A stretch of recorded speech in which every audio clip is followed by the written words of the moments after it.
제6시로부터 온 땅에 어둠이 임하여 제9시까지 계속되더니 제9시쯤에 예수께서 크게 소리질러 이르시되 엘리 엘리 라마 사박다니 하시니 이는 곧 나의 하나님 나의 하나님 어찌하여 나를 버리셨나이까 하는 뜻이라.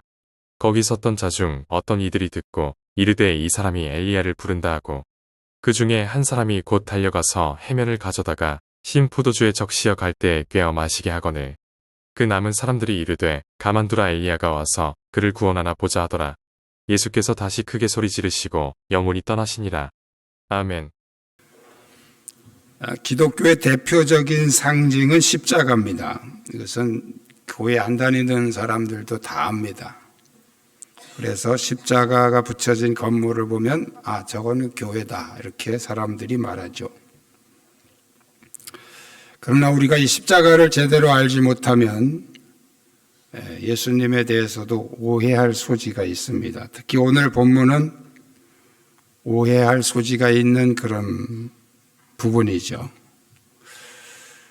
예수님께서는 이제 십자가를 지시기 전에 제자들에게 두려워하지 말라 하면서 이제 참새 비유를 드십니다. 참새 2마리가 한 아사리온에 팔리는데 그 한 마리도 하나님이 허락하지 않으면 떨어지지 않는다. 그러면서 하물며 참새도 그렇게 돌보신 하나님이 너희를 그냥 두시겠느냐. 그러니까 두려워하지 마라 이렇게 말씀을 하셨습니다.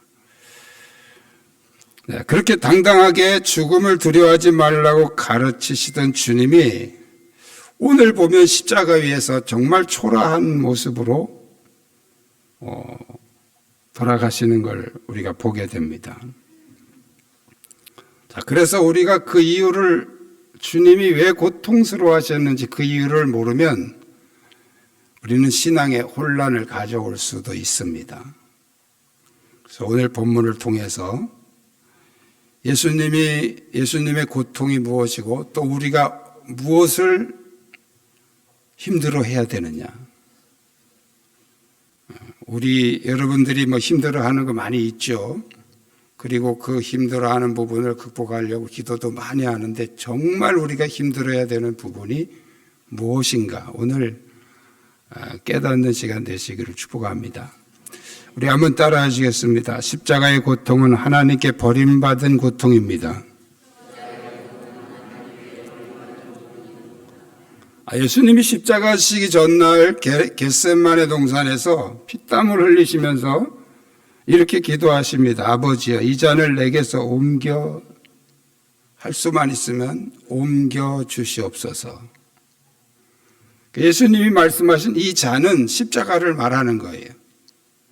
더 직역하면 아버지 할 수만 있으면 이 십자가 좀 안지게 해 주십시오. 그런 뜻이거든요. 제자들 보고서는 걱정하지 말라고 무서워하지 말라고 그렇게 하시고 정작 당신은 이 십자가를 두려워하셨다는 얘기잖아요.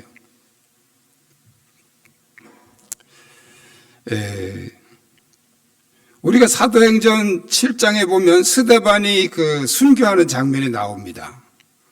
스데반은 얼마나 당당하게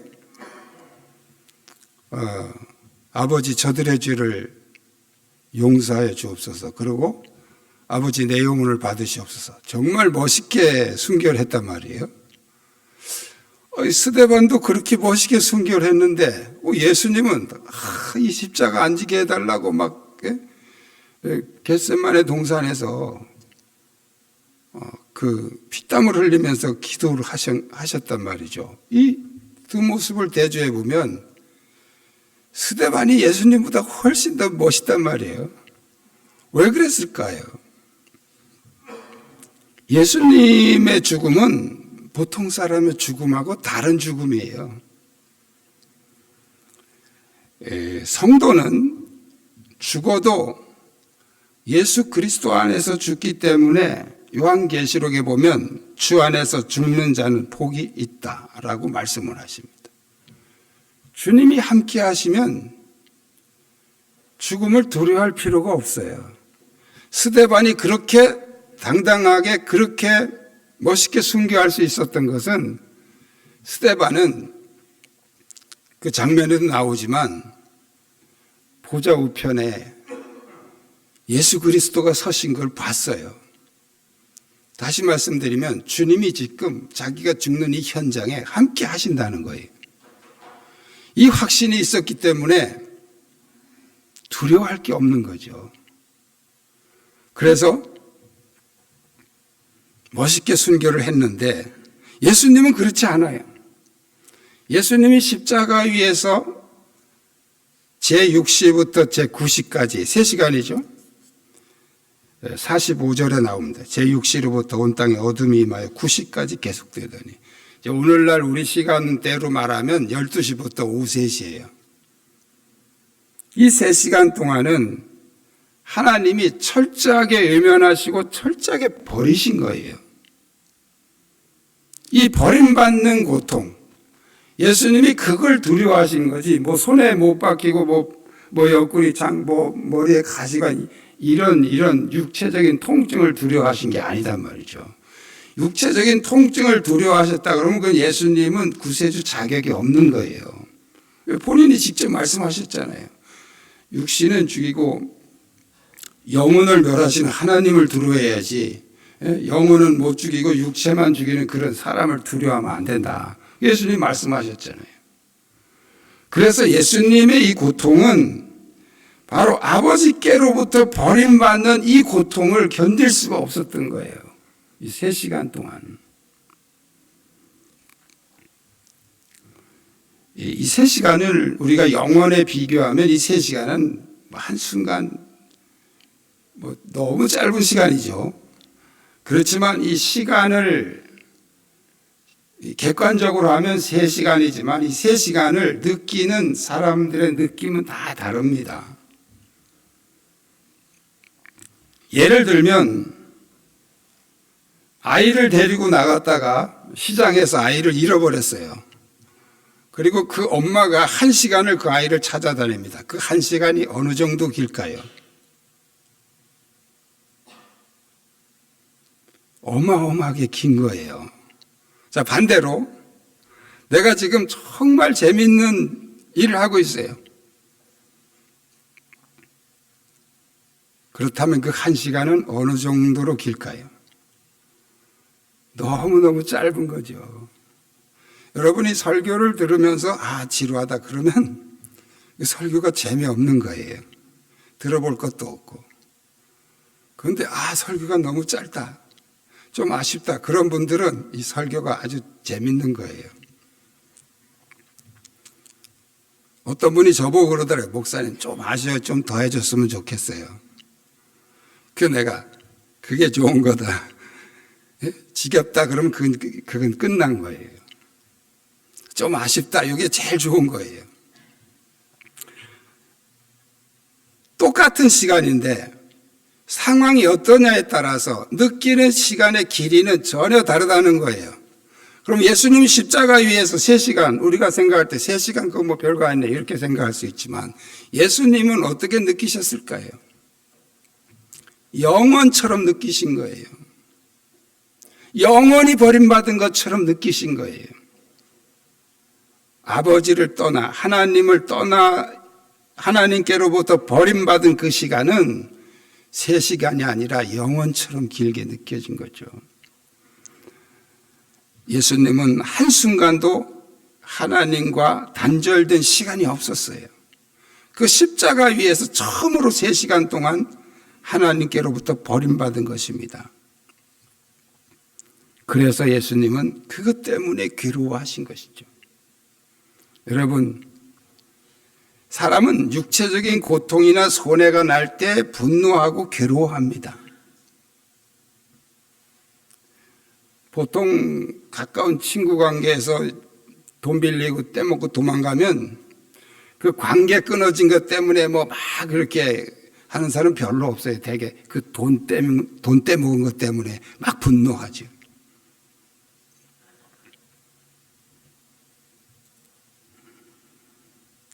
육체적인 사람은 육체적인 고통이나 손해가 날 때 그때 분노하고 괴로워합니다. 그러나 영적인 사람은 주님과의 관계가 단절될 때 가장 괴로워합니다. 여러분, 가장 큰 축복이 뭐겠습니까? 세상에 많은 재물과 건강과 사람들이 원하는 그런 것들이 다 채워졌다면 그게 축복입니까? 둘 중에 하나 선택하란다면, 자, 나는 예수님과 함께하고 다른 건 다 없어도 좋다. 아니면 다 채워지고 예수님만 빠져도 좋다. 어떤 걸 원하시겠습니까? 사람들은 예수님 없어도 다 채워지면 그게 다인 줄 알아요. 그러나 영적인 사람은 모든 거 다 없어져도 예수님과 함께하면 그걸로 최고의 축복으로 합니다. 오늘 본문에서 예수님이 그토록 괴로워하신 것은 바로 하나님이 함께 하시지 않는 그 시간 때문에 그런 거예요. 하나님이 함께, 하나님께로부터 떨어진 시간, 단절된 시간. 스데반이 그렇게 담대하게 순교할 수 있었던 것은 주님이 함께 하셨기 때문이에요.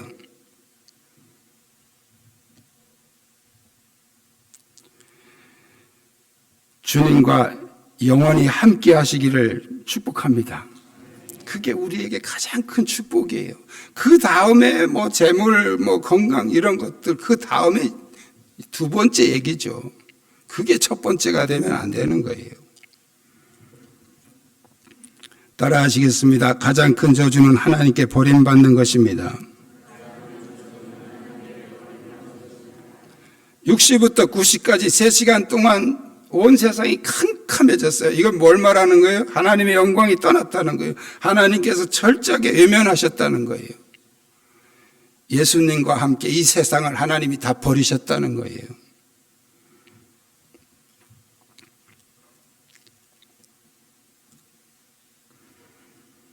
십자가 위에 이 3시간은 하나님과 예수님의 관계가 아버지와 아들 관계가 아니에요. 예수님은 입만 열면 아버지, 하나님을 아버지라고 부르셨어요. 그런데 이 십자가 위에서만큼은 나의 하나님, 하나님이라고 불러요. 왜 그렇습니까? 이 십자가에서만큼은 하나님은 공의의 심판자이시고 예수님은 인류의 죄를 진 죄인이에요. 심판자와 죄인으로 지금 대하시는 거예요. 그래서 예수님이 아버지라고 안 부르고 하나님이라고 부른 거예요.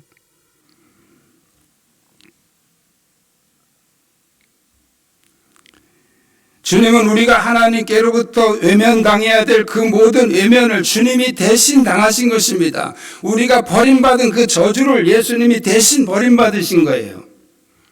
그래서 예수님의 십자가가 우리의 저주를 해결하신 것입니다. 주님이 당하신 가장 큰 저주는 바로 하나님께 버림받은 것입니다. 온 인류가 버림받은 이 저주를 하나님이 회복시키시기 위해서 예수님을 십자가에서 대신 버리신 거예요. 철저하게 버리셨던 거예요.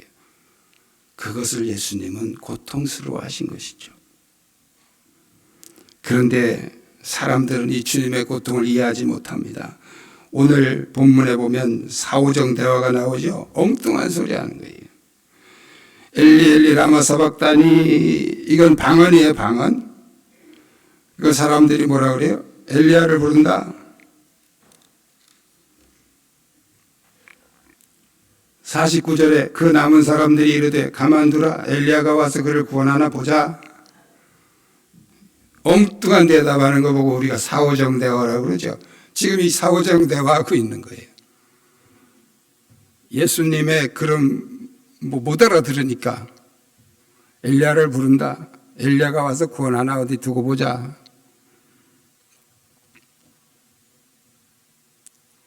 사람들은 주님의 탄식하며 외치신 그 말씀의 의미도 몰랐고 그 주님의 고통도 몰랐죠.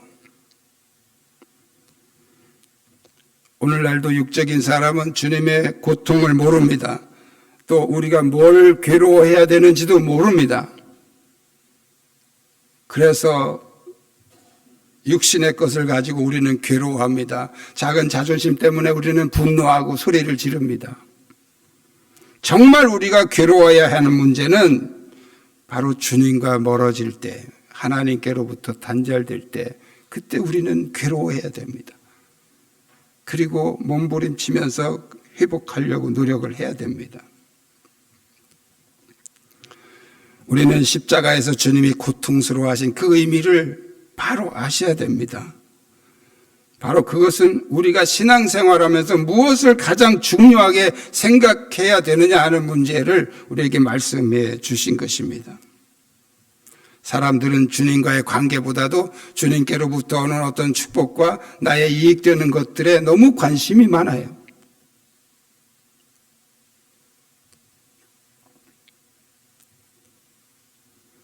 그러나 우리가 정말 관심 가져야 될 일은 주님과의 관계입니다. 내가 어떻게 지금 믿음 위에 서 있는지, 정말 주님이 나와 함께 하시는 것인지, 주님이 나와 함께 하시면 그 어떤 문제도 즐거움이 되고 기쁨이 될 수 있죠. 바로 그 삶을 살았던 분이 사도 바울입니다. 그는 매를 맞고 기절을 하고 감옥에 갇히고 수없이 많은 그런 죽음의 위기를 겪으면서도 한 번도 하나님께 하나님 어째서 나를 이렇게 내버려 두십니까? 말한 적이 없습니다. 감옥에서도 찬송합니다. 왜? 주님이 함께 하시니까요. 배가 다 부서져가는 상황에서도 그는 찬송을 합니다. 왜? 주님이 함께 하시니까요.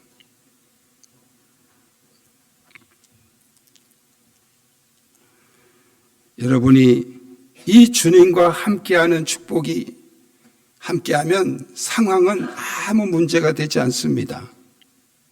그것 때문에 괴로워하고 그것 때문에 탄식하지 않습니다. 창세기 3장 오늘 오후 예배 본문인데요. 이 창세기 3장에 인간에게 주어진 가장 큰 저주가 뭡니까? 나쁜 환경으로 쫓겨난 거예요.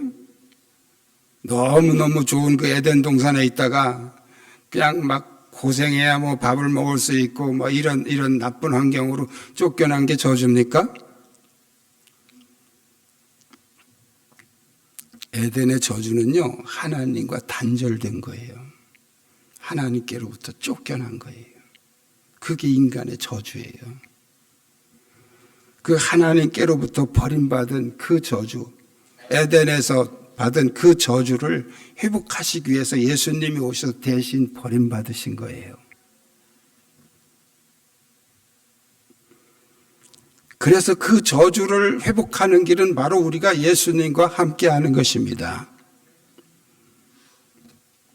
그러므로 가장 큰 축복은 바로 하나님과 온전한 관계가 회복된 믿음이 바로 가장 큰 축복입니다. 여러분에게 이 믿음이 넘치시길 축복합니다. 기도하시겠습니다.